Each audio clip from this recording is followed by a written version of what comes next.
Welcome back to Season 2, Episode 3. We just had a fun conversation about which season and episode it was of TVGP's Critical Misses. This season we are watching all the Ocean's hits we've missed.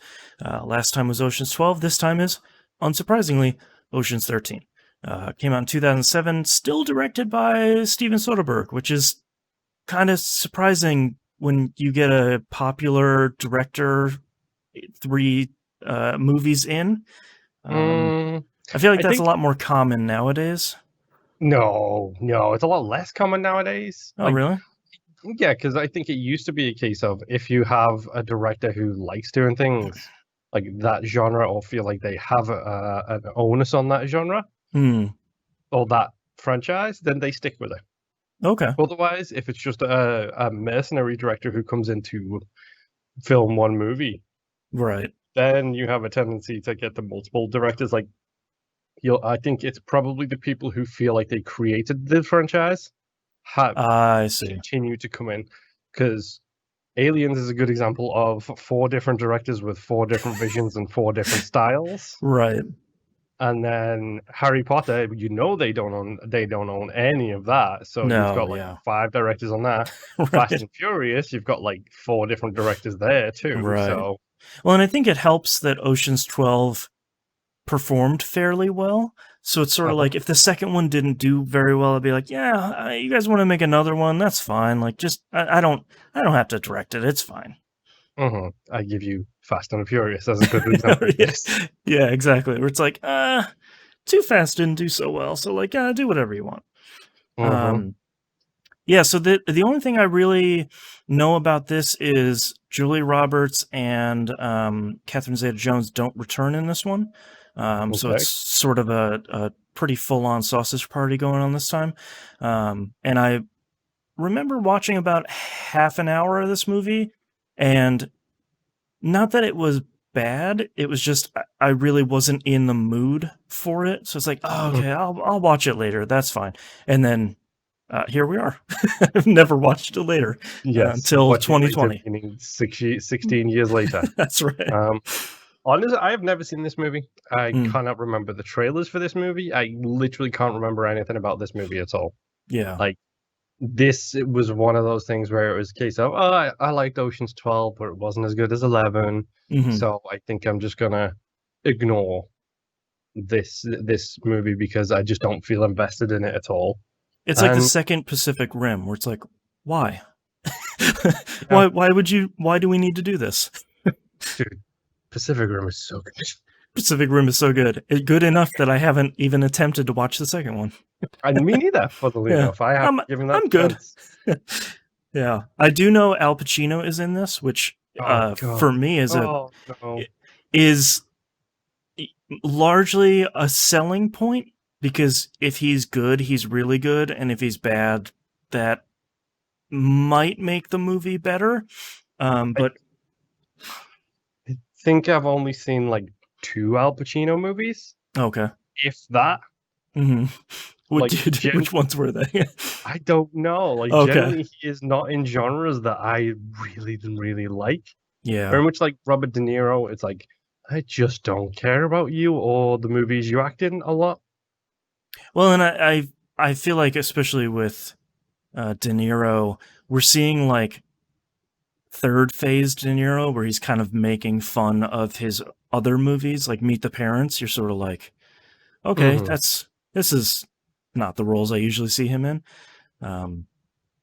The only other thing too is Terry Benedict shows up on the poster this time. So I'm going. The one thing I remember from this franchise at one point is Terry Benedict joins the crew for a little bit. So that's what this one is. I'm assuming he is the 13th Ocean. In all honesty, I've probably only seen 1 Pacino movie. Okay. Two. Any Given Sunday, which is it's a good movie. Great movie. Yep. And I just went past it. I lost it. And Dick Tracy. Oh, okay. I thought you were going to say Scent of a Woman. It's like, yeah, everyone's seen that. Nope. But nope, Dick Tracy. Yep. Never seen Scent of a Woman, never seen Serpico, never seen any of the Godfather movies.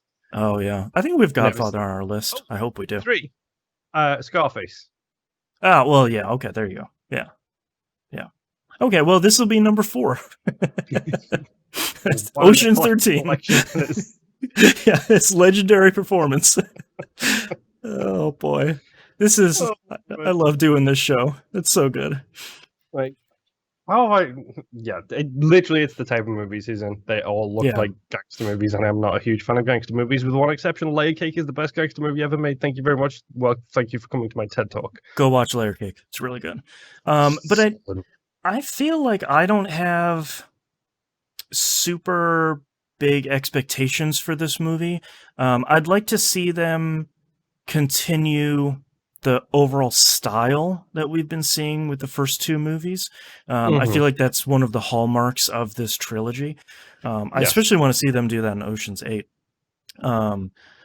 But I feel like the basics are sort of expected, where it's like, I want to see a cool style. I want to see some really weird shots like they did in Ocean's 12. And you just want a plane flying sideways across the screen again. Yeah, like sideways and upside down, like put in an angle, whatever, like flip it around, who cares? Like, yeah, I mean, let me see some cool planes.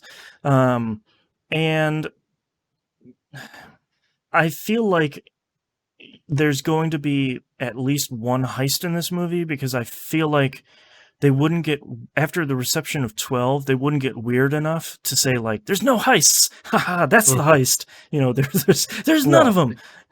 They went 1 heist to 3 heists before even the halfway moment had begun. Right. So now we're up to what? There's going to be 15 heists, and one of them is going to be in an airplane. Every heist, every act of the movie has 2 heists.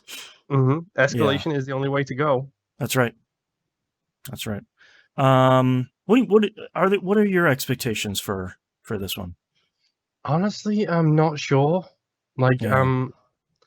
Honestly, I just, like you said, I don't pay attention to DPs, like director of photography. I don't pay attention to shot composition. But the fact that this has got a hell of a good history with that now, with 2 movies being fantastically done, I'm hoping it does that well.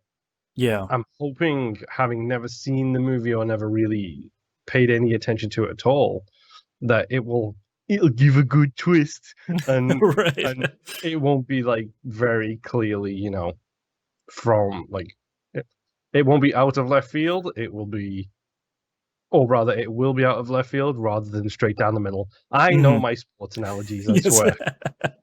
Well, I feel like it's sort of a miracle to get 50 different huge actors that just keep getting more and more popular and bigger throughout this trilogy. Get them all together at one time to film this movie. It's not like 2 or 3 people are together at one time and they're just sort of swapping them out. It's like, no, here's a room full of 13 of Hollywood's biggest actors of the 2000s.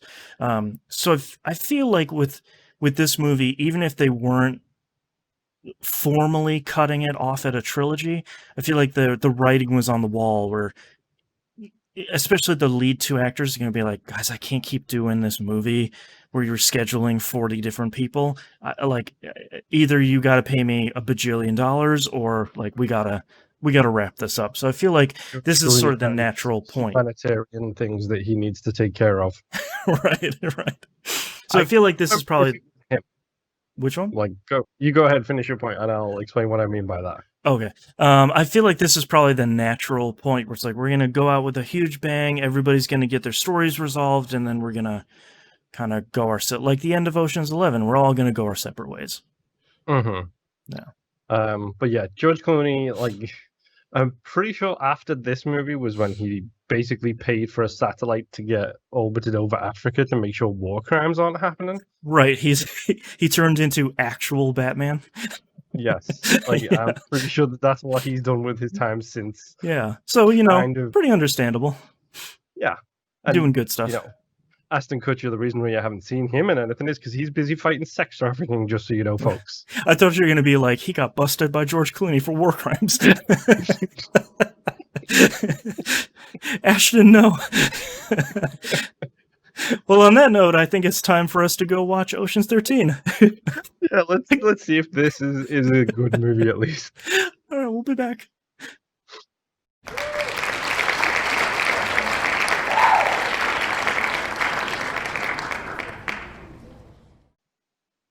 Welcome back. We have seen the movie. We've watched Ocean's 13. The heist is complete, and Moonpiercer and I are back to talk about this film. I will admit, I watched this on like Wednesday. We're recording this on Sunday. I'm guessing you can't remember a thing about it. I sort of had to go look up a synopsis a little bit here before we start recording, which is unusual for this stuff. I watched this last night. Okay. And let me tell you, I'm struggling to remember things about this movie. Yeah. This is a really interesting one because I think when you look at Ocean's 11, you're like, oh, snap, the heist, oh, the twist, yeah. You look at Ocean's 12, it's just like, this is real weird, but in a way that I kind of dig. Ocean's 13 feels like them trying to have lightning strike again from Ocean's 11 instead of doing something new again, and it's sort of not great. It's fine. This is average. Like, this movie is so average. And like, it even has Pacino doing a pretty good job in this, and there's not like, it's really hard because number one, everybody's back again, which is great. It's nice to be like, oh, we never heard from that guy. He took his money and ran, whatever. Here's the new guy. The new guy is, Terry Benedict, who's the 13th guy, which I now remember where I remember that from, is when the Ocean's 13 trailer came out. It had Terry Benedict saying, like, that I was born ready sort of thing, and George Clooney doing this, like, terrible over-the-top eye roll. And I was like, now I remember. Okay, now I remember that. But I think I sort of have two problems with this. One is, I think the motivation for the whole team is okay. Ruben getting hurt because he gets screwed by Willie Bank, which is a really great name because, of course, he calls his casino the Bank, which... The bank, yeah. And the jackpot is Break the Bank, which is... Yeah. Puns all around, which, of course, you adore. It's really good. But I think one of my biggest problems with this movie is... So there's the A plot, which is we need to try and screw over Willie Bank as much as we can.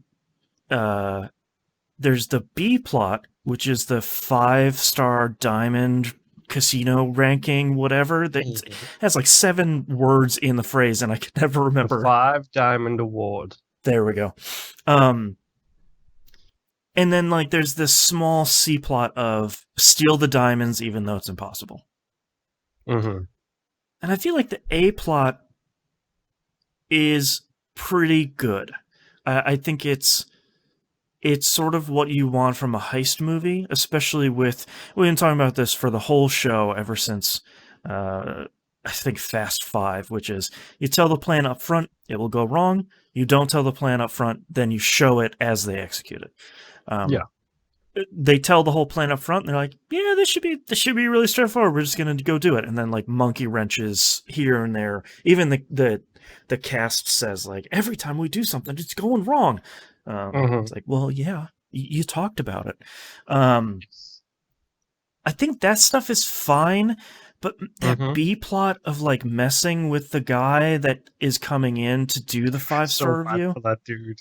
I feel so bad for it, but like, I think the movie could be okay without it, because I feel like Saul doesn't get a big enough window of time in the movie to play the fake reviewer guy, even though that character he's portraying is pretty good. Carl Reiner playing other characters is really good. But I feel like that whole thing never really paid off in a way that I thought was super satisfying. Even at the very end where Willie Bank is like, I don't even know who you are. And it's like, yeah, like, it's a pretty good line, but it never really had like the gut punch that I think really needed to seal that deal. Yeah, and it's one of those things as well. Like, fun fact, by the way, some of the trivia about this: the "You shook Sinatra's hand" line, yeah, is a pretty good, like, the "We are old school mobsters" essentially. right. So it's all Like about honor respect. among thieves here. Yeah. Also, Frank Sinatra played Danny Ocean in the original '60s one that we are not doing as part of I this didn't know that. series, That's good. which is a pretty solid thing. But it's like, it feels petty. Yeah. Like, It feels like more personal than even Ocean's 11. Because Ocean's yeah. 11 was very much like, look, you took my girl, like, I'm going to take all of your money. Mm-hmm. But this is like, you hurt one of us, so now we're just going to destroy you, kind of thing. We're gonna drain your money completely, like, and eat way more money than the first movie ever dealt with. Because the first movie was what, $160 million, something around there. Yeah. And this movie is like $500 million. Like, it's Yeah. just, it's a Three and a ludicrous half amount of money. minutes. Yeah, like, it just, there was that really great shot. It's almost like a Fight Club shot where there's panning across the casino floor and all the hundreds of thousands of dollars. Yeah, I thought that was actually a pretty good shot. It doesn't fit with the style of the trilogy, but I thought it was kind of an interesting way of showing how that looks. Yeah. It's hard to talk about this movie because honestly, like, it feels like a good B movie based on a really good AAA movie kind of thing. Sure. Like something Like, that'd be on afternoons, like Saturday afternoon on TBS. mm-hmm. Like Masters of the Universe kind of thing. Right. Where it's that movie is a decent enough movie, but you Sure. know, it's the kids' version of Conan is essentially what it is. So Right. it's a decent enough movie, and but the threads that lead to the heist don't feel as tightly woven. They don't feel as solid Agreed. as they did in the first one. And like I said, giving bedbugs to the poor guy who's just trying to review a hotel is Right. not great. Like, don't Right. get me wrong, he gets his positive thing in the end. Sure. But yeah, everything here just feels super petty Right. against this dude because, like, yeah, okay, the first one, sure. He took tests. That's fine. He took Right. tests. But that movie is from the get go. George Clooney is like, it's about the money. This is all about Right. the money. Tess, if he happens to get Tess, then great. If he doesn't, then that's fine too. And like Ruben had a skin in the game too, because Terry Benedict keeps buying up all of his old casinos and blowing them up in front of him. So he's like, "Yeah, man, like let's do it. Like it's impossible, but yeah, this guy sucks. Yeah. Let's go." But it was always about the money. Mm-hmm. Whereas, and the second one is kind of very similar. It's like the second one feels more like a tit for tat, like Right. an ego contest, and this just feels like petty vengeance. Right. I mean, even the bad guy from the second one shows up at the end to like steal the diamonds. It's like, why are you here? In his What are you doing? camouflaged parachute set. Yeah, like, what are you doing up here, dude? Like, and I think I was a little disappointed to see them go back to the well with Matt Damon's other parent, which Yeah, unlike the second one, number one, love that actor, but I think after them having his mom show up in the second one, which you didn't really see coming, but this one, because he talked about his dad really early on, it's just like, okay, when's this dude gonna show up? Like it just you're sort of waiting. It's like we talk about where someone's like, you gotta go see this movie, it has the best twist, and you're just like waiting for the thing to happen, and when it happens you're like, there it was, okay. And I don't think anything in this trilogy will plumb the depths of the worst scene in the second movie.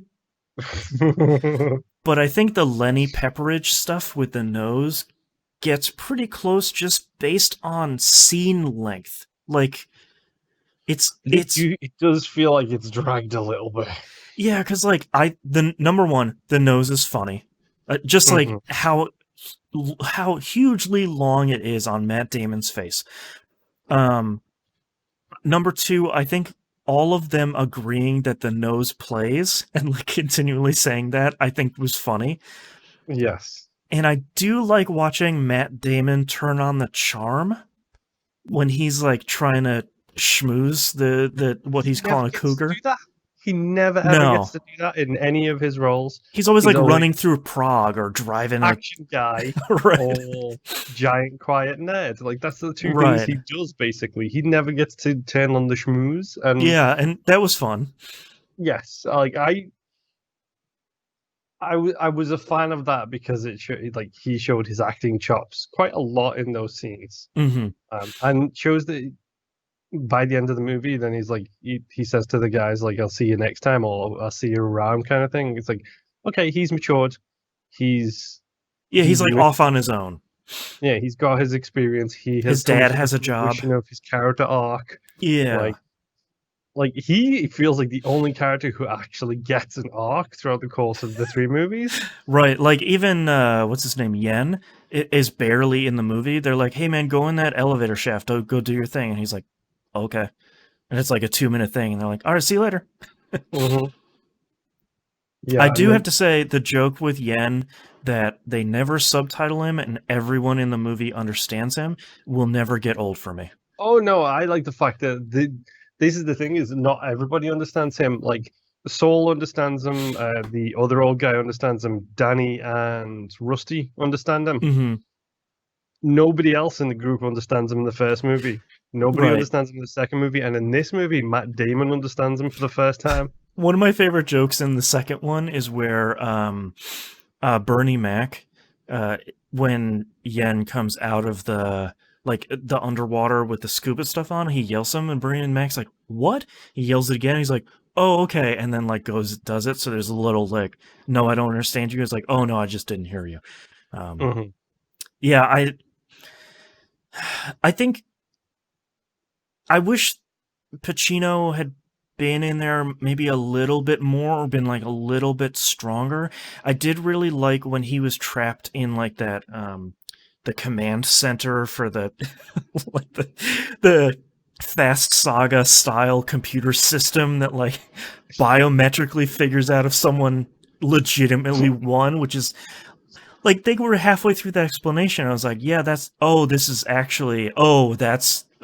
computer's the bad guy. Okay, interesting. Sure. Yeah.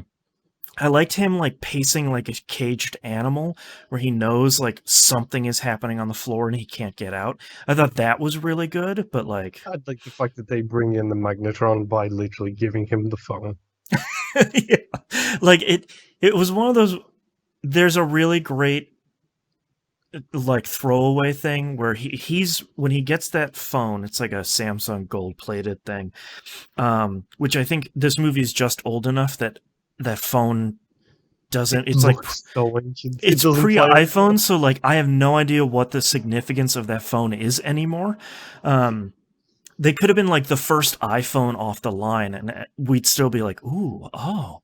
But I love the line that his assistant writes where she's like, "Thank you so much for your generosity," or whatever. And like as soon as he rips it in half, her voiceover stops like in the middle of a word, and I was like, that's really good. Yeah. That's a good piece.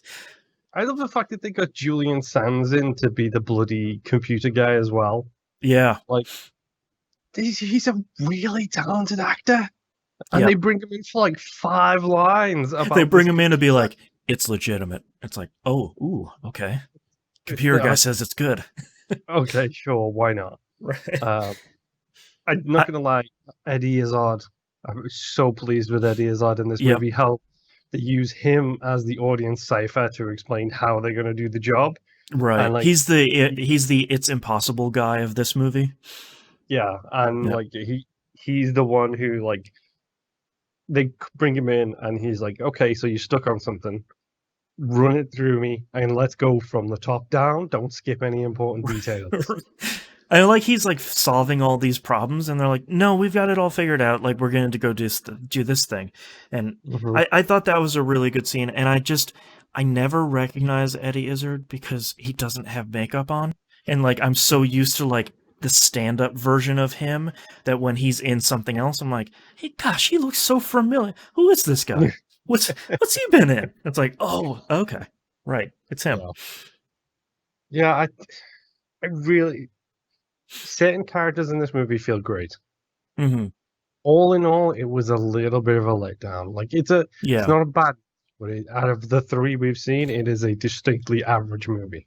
Yeah, it's fine. Like it just nothing in it really stands out. Like, one has an incredible heist that, like you said, all the threads are really tightly woven. Two is kind of weird and stylistically interesting. Like this one doesn't even have a really strong style to it, like one and And two did. it didn't have Elvis. Right? Why didn't you have Like, Elvis what in are you there? doing? Like, What are you come on. doing? Yeah, I think I think after watching this, I don't think I'm of the opinion that this didn't need to get made because I don't think it's that bad. But I think this Mm-hmm. is definitely the point where you say like, this is a trilogy. We're done. Like this is where you call it, and this is where you kind of send everybody off, and everybody's good because And I'm you're not going also to have a pretty sure. better 14th movie. Yeah, and I'm also pretty sure that at that point, every single one of them was doing much bigger, more important work. I mean, especially like the top three, like Clooney, Pitt, and Matt Damon. Like I Matt think Damon was literally filming this and The Bourne Ultimatum at the same time. Oh yeah. So Matt Damon's sort of been like, "Hey man, like this movie's doing okay, but like the Bourne movies are killing it. So I'm gonna go Mhm. do those." To give you an idea, do you remember the scene where he's walking around? I think he's in London and he's trying to get information, and he's like, "Look, I've burned through my best four IDs. You Right. know, I don't even have a name yet. Use I'm seven kind of." names. Yeah. That was literally filmed because he was in London filming The Bourne Ultimatum at the same time. Ah, so it's like a fun Which, pickup shot. yes, it's Nice. also a fun reference because he says, "I've got four IDs and I've lost them all. Right. I don't have a name." It's like you're literally just referencing the Bourne series. Right. Like I just took a couple pages off the other script and read them. Yeah. Yeah, I think I don't think this is a real bummer, but it's fine. And I think it could have been so much more with, although we forgot to mention the workers' revolt I down was in going to talk about Mexico. the two brothers. I was going to say that I forgot about those that. two have a great like story arc, and one of them is maturing. One of them Right. is becoming the bigger man, and that's good to see. And it's Yeah. not the one you'd expect. Right.